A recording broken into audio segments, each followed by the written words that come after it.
سلام خدمت شما همراهان عزیز. در خدمت شما هستیم با 11مین جلسه از آموزش کاربردی امواج الیوت.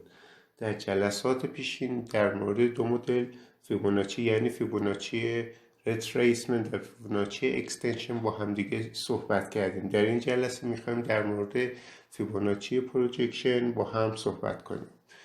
بریم سراغ این فیبوناچی. نام دیگر این فیبوناچی گسترشی است. همانطور که اون دو فیبوناچی قبلی هم نام لاتین داشتن و هم نام فارسی، این فیبوناچی هم نام فارسی داره. یعنی چی؟ یعنی فیبوناچی گسترشی، یعنی فیبوناچی که گسترش پیدا میکنه. از اسمش معلومه.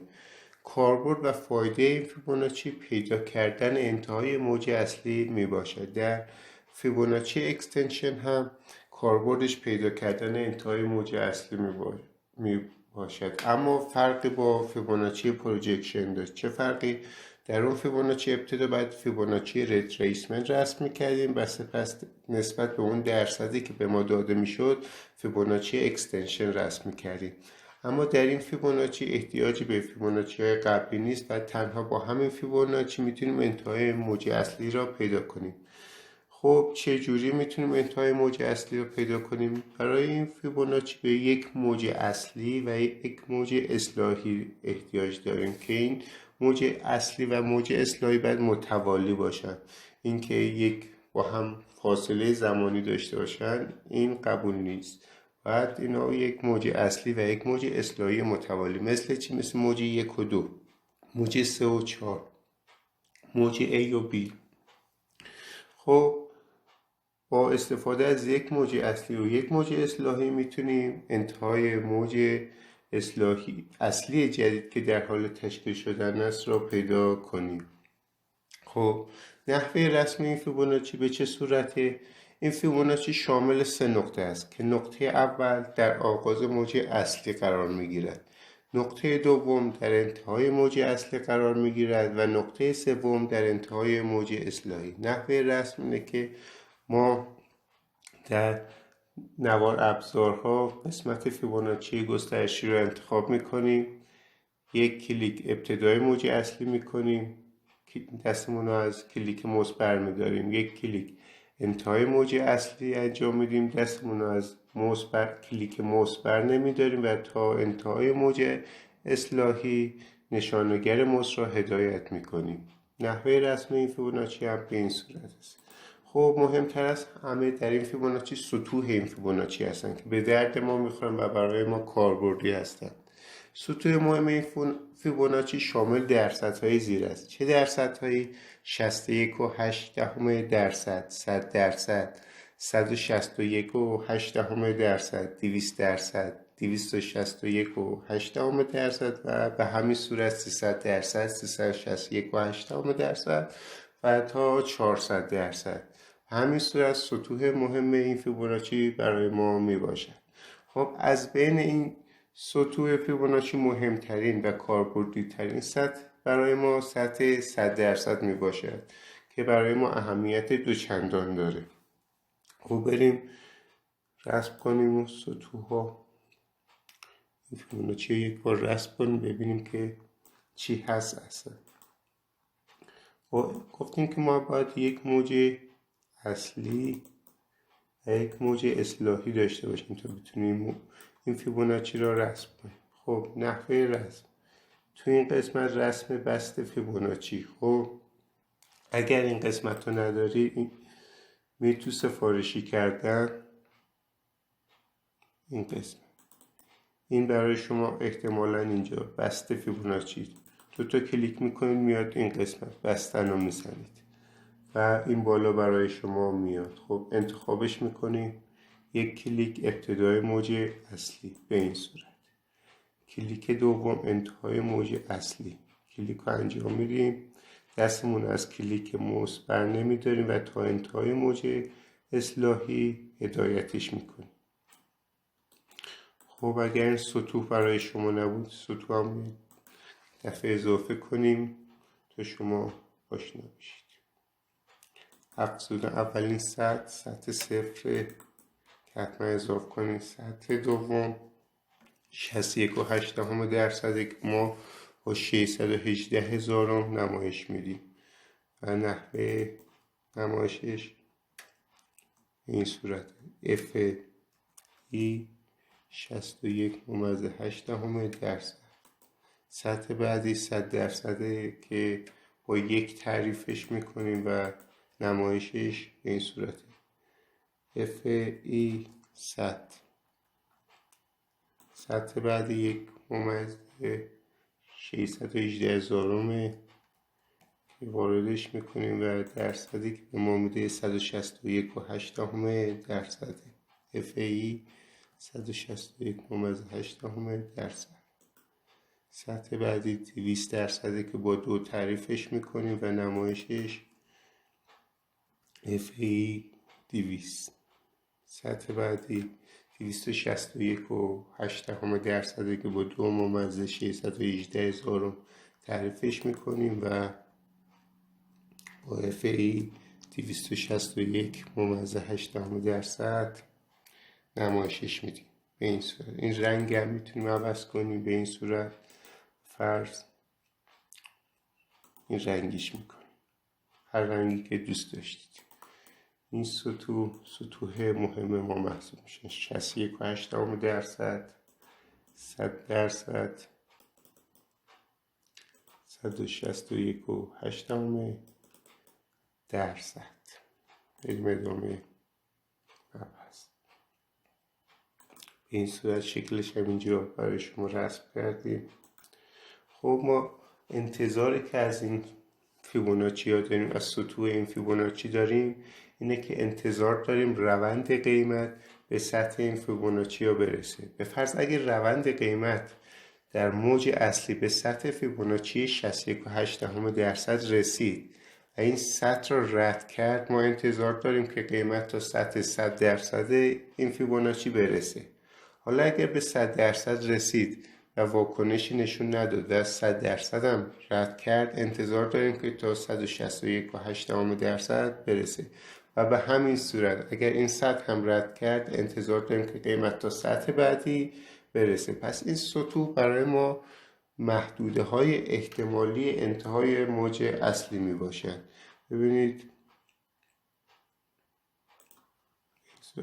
این روند قیمت جدید روندی موج اصلی شروع میکنه به حرکت کردن. اولین جایی که انتظار داریم برسه سطح 61.8 به اینجا میرسه از اینجا رد میشه. پس سطح دیگه ای که انتظار داریم قیمت به اونجا برسه سطح 100%. از اینجا هم اگه رد بشه سطح بعدی که انتظار داریم قیمت به اون سطح برسه سطح 161.8 میباشه. خب بریم تو روندهای قیمت تو چارت‌های قیمت ببینیم که همچین اتفاقی افتاده یا که نه. خب در اینجا ما یک موج اصلی داشتیم یک موج اصلاحی به این صورت یک فیبوناچی پروجکشن یا گسترشی رسم میکنیم به این صورت. سطوح مهم ما 61.8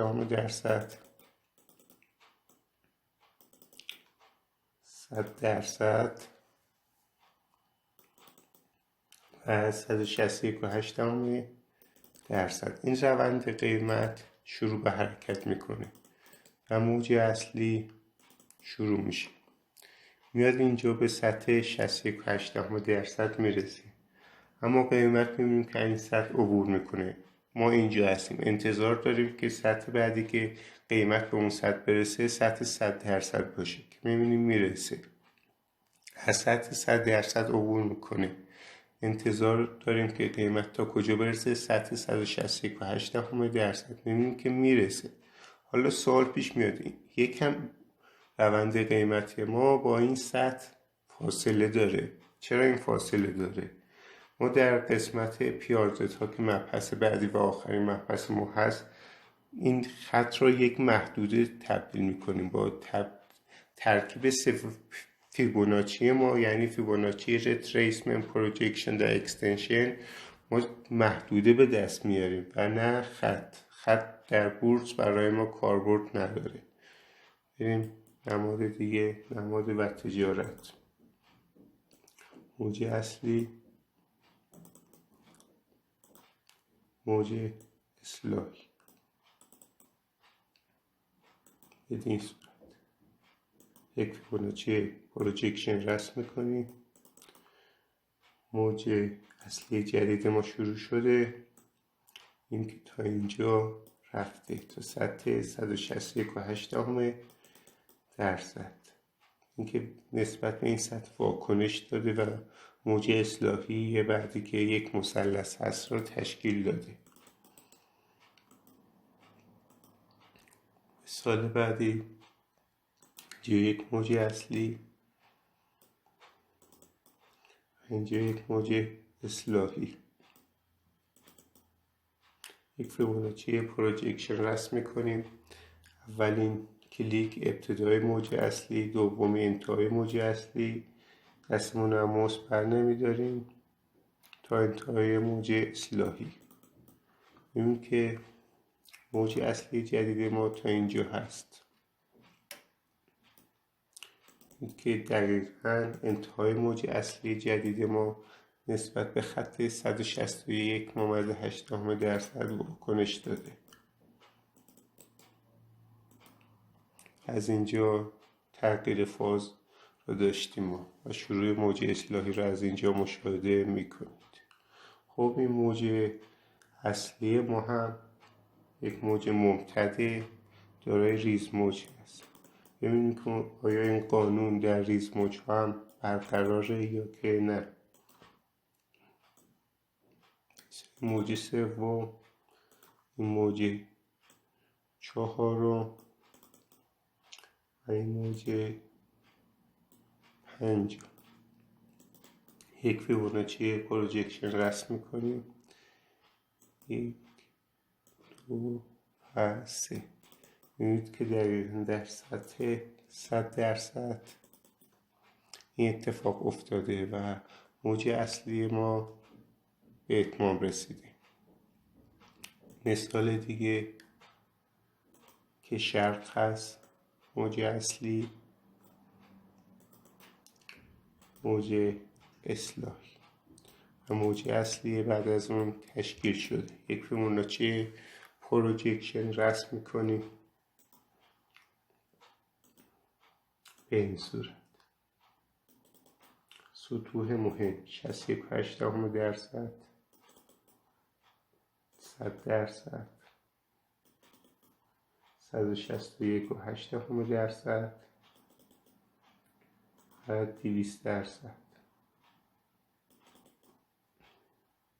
خب این موج اصلی ما شروع به حرکت میکنه.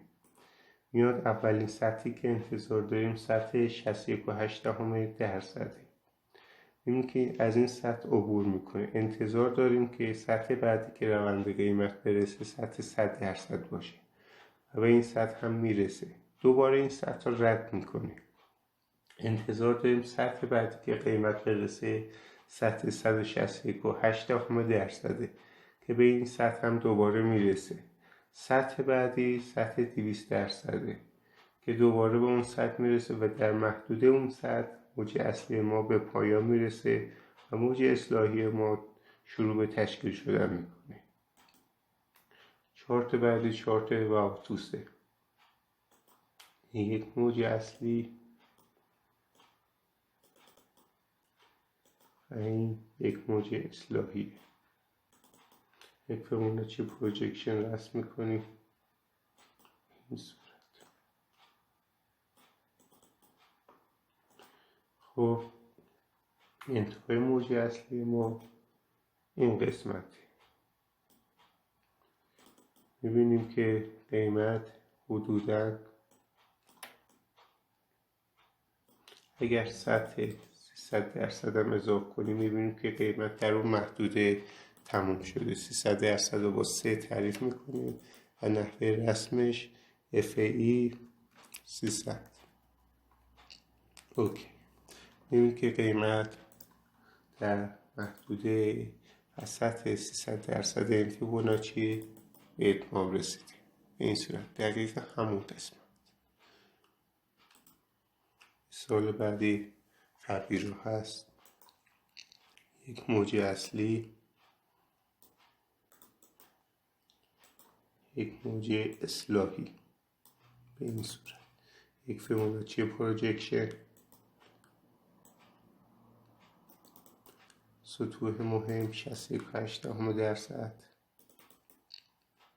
100%، 161.8%. می‌بینید که قیمت از 61.8% میگذره، 100% میگذره، یکم اینجا معطل میشه ولی از اونم میگذره و تا 161.8% میرسه که در محدوده این سطح موج اصلی ما تموم میشه. لازم به ذکر اینو بدونید بچه‌ها که سطح 61.8% از اعتبار کمتری برخورداره. از بین این سطوح فیبوناچیش 61.8% اعتبار کمتری داره. یعنی چی؟ یعنی ما انتظار داریم که این سطح شکسته بشه و انتظار این که موج اصلی ما در این سطح تمام بشه خیلی کمه و کاربردی ترین سطوح سطح 100% و سطح 161.8% میباشه. آخرین مثال هم بزنیم. نمودار ذوب هست و با همه اصفهان، یک موج اصلی، یک موج اصلاحی. فیبوناچی پروژکشن رو رسم میکنیم به این صورت. میبینیم که موج اصلی ما دقیقا در سطح 161.8% تموم شده به این صورت.